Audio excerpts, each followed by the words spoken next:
যে মেয়েটি বিয়ের 10 বছর পরেও মা হতে পারেনি, তাকে জিজ্ঞেস করবেন না কেন তার বাচ্চা হলো না।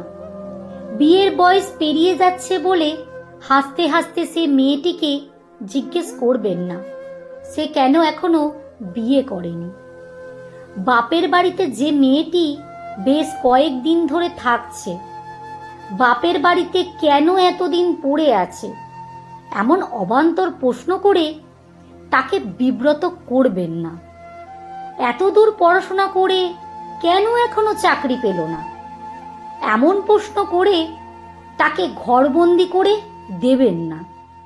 ডিভোর্স হয়ে বাপের বাড়িতে ফিরে আসা মেয়েটিকে বাঁকা চোখে দেখে তারপর আহা বলে সান্ত্বনা দিয়ে জিজ্ঞেস করবেন না কেন তার ডিভোর্স হলো।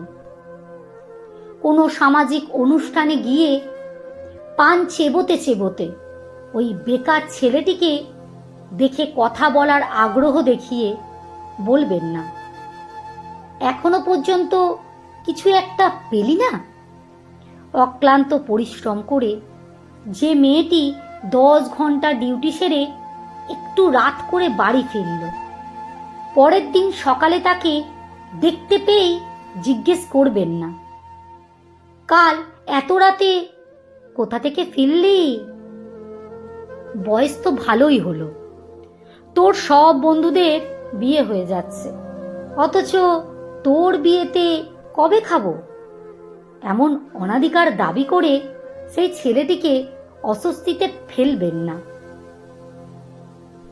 চাকরি পেয়েছে বলে ট্রিট দিতে হবে, ট্রিট দিতেই হবে।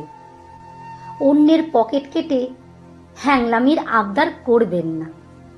আসলে প্রতিটি মানুষের কমন সেন্স থাকাটা জরুরি।